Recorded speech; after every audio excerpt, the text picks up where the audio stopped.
Hello and welcome to class. It's week 7 and this is DBA710. Now, by this time you should have gotten your week 5 papers back and had a chance to look those over and should be well into your week number 7 papers, which are based upon a different set of theories, but we're kind of looking for the same approach that I suggested for week number 5. So let's take a look at the discussion first and then we'll get into the paper. This week you have 3 separate readings that are assigned from the library, all having to do with resistance to change and what leaders need to do to be able to overcome change. One of the reoccurring themes is leaders want to do something, they have a vision for what needs to happen, but their followers may not agree or may not want to do what's necessary to implement the vision. And so before you start preparing your discussion post, you need to do the readings and then focus your discussion post on specifically that topic. What are the main reasons that change is resisted? Now you can look at this from a number of different directions, but the reason that I apply these readings, that I suggest these readings, is that's where you should start from. I should see in your discussion post references to the articles that are assigned for you to read. Now, of course, you can do additional readings, which is always recommended, but if you're not referencing the articles that are required reading, how would I know that you're even doing the reading? So that's kind of like writing a paper 101. You better refer to the assigned readings. So the question is, again, what are the main reasons that change is resisted, and what can leaders do, anticipating that there will be some resistance to change? What can leaders do to overcome that resistance? I'd like you, of course, to start out with the theory, what people have written about it, and then, based upon some experience you might have had in the workplace or another environment, talk about how resistance was acknowledged, how resistance was formed, and what the leader did to be able to overcome that resistance. That'll kind of tie everything together. Okay, so that should be fairly simple. We can kind of relate to in our own experience. Next is the Week 7 paper. And here, as I mentioned earlier, we're going to be looking at some more widely known and widely accepted theories that will pop up now and again in the various literature that we're looking at. And if you've looked at a textbook on management or leadership, you'll see these theories referred to.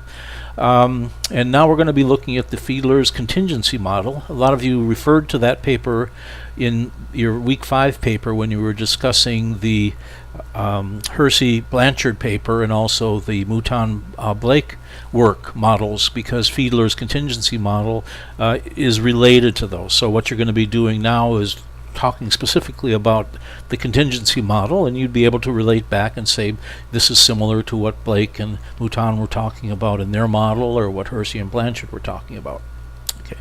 Then there's the Tannenbaum and Schmidt continuum model, Vroom's theory, and then finally the path goal leadership. So here you have not just 2 models you're going to be looking at, you have 4 models, and you have to again write it up in a 7 to 10 page paper. Now this one, I would say the page requirements are flexible. If you feel like you need to go longer than 10 pages, I think that's fine. You may say that I've got a lot more research and I've got a lot more that I would like to put into this. Can I go over 10 pages? Yeah, on this particular one, because we've got 4 different theories and I'd like to see you do a good job in presenting those theories and being able to talk about the comparisons between them, what they're built upon, how they include certain things that other theories don't include. You can certainly go over the 10-page limit. In fact, in the original class this was supposed to be a 30-page paper, but I think we don't really need to read 30 pages. I would rather read between 10 and 15 pages if you need the extra time. Okay, so again, you should have no trouble finding research on these theories. Just going into the library and typing up the name of the theory should bring up a lot of references, and then you have to choose the best. Simply having references is not always a great thing. You really want to choose references that are from good journals, refereed of course, and also considered state of the art, what people are currently saying, not what they said 30 years ago. So keys to success for this week, and basically a wrap-up kind of on scholarly writing.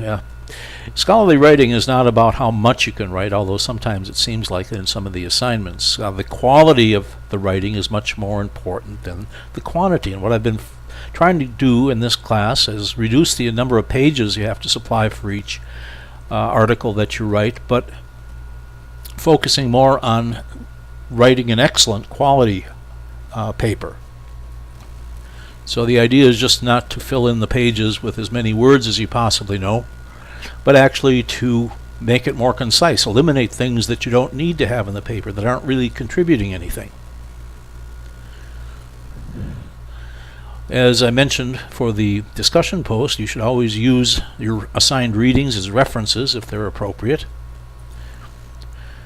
Try to keep the focus of your writing confined to the topic. A lot of times students run into something they find interesting, and then they start writing about that, and then they never go back and look at, well, does this really relate to the topic? I assign the topic, and generally they're fairly broad, but if you start talking about something that is way off the the mainstream, you're not answering the question. You're not staying on the topic. So always, as you're looking down your outline and saying, well, does this really belong on this topic? Is this really related to this topic?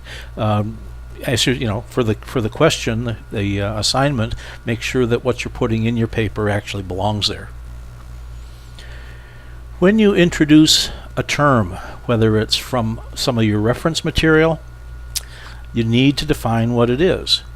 Unless it's common knowledge, something that everybody would know. For example, when America was discovered by Columbus and who discovered it. So there are general things that we consider common knowledge that do not have to be defined. But whenever you introduce a new term, and I noticed that in some of the last papers, you have to define what it is so that the reader knows what you're talking about. The reader shouldn't have to go look it up or do a Google search to find out what you're talking about. Your paper needs to define the terms. And this again will limit you to how much you want to put in your paper, or will keep you on target. If you realize that everything you put in there that is not common knowledge, you've got to define what you mean by that. Make sure your sentences and paragraphs count. Okay, whenever you write a sentence, you should say, do I really need to have this sentence? Is this really saying something? Or is it just me kind of talking to myself? Remember, papers are not a internal soliloquy. They're not you talking out loud and writing down whatever you say. The writing has to be very different than the way you might make a conversation, or the way you might talk to somebody else, or the way you might talk things out to yourself. You always have to go back and say, well, can I do it this in a better way? Can I make this shorter? Can I eliminate this because it really doesn't add anything to what I've already said? And in that same vein, try to simplify your writing. It may seem like to write in a scholarly style, you should write in a very complicated, convoluted style, but although some people do, it's not the definition of scholarly writing. I try to get people to simplify things. If you have two separate ideas, put them in two separate sentences. Don't try to use phrases and clauses to make a long, elaborate sentence that's very difficult to follow. So try to simplify your writing. Look at the sentences and say, well, was there a simpler way to say the same thing that I'm trying to say? Think of it from the poor professor's perspective and reading all these papers and trying to figure out what you're saying. Make it simple.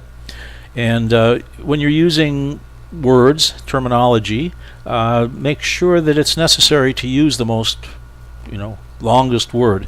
Adding more scholarly terminology, again, does not make your paper more scholarly.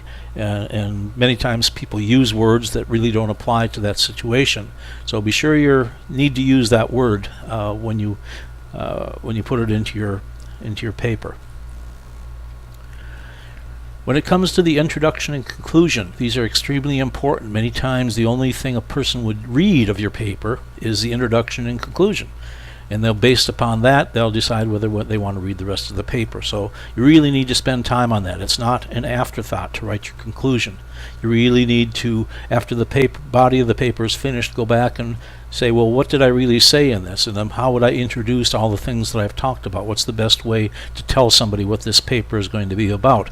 And for the conclusion, go back and reread your paper and say, well, what did I actually find out? What am I really trying to tell the reader? Because those things need to be summarized at the end so that the reader knows basically what you've been trying to tell them. And when you're finished and you've applied all the rules of scholarly writing, you should be able to say about your paper, this is quality. Well, you know how to get in touch with me, and we're going to be wrapping things up next week. We'll have a discussion post. No more papers involved, but I would like to have enough time to get your week 7 papers back to you so we can kind of go over those as your final assignment and determine what sort of things you could do to improve those. All right? So if you have any questions, get in touch with me, and until next week, goodbye and good luck.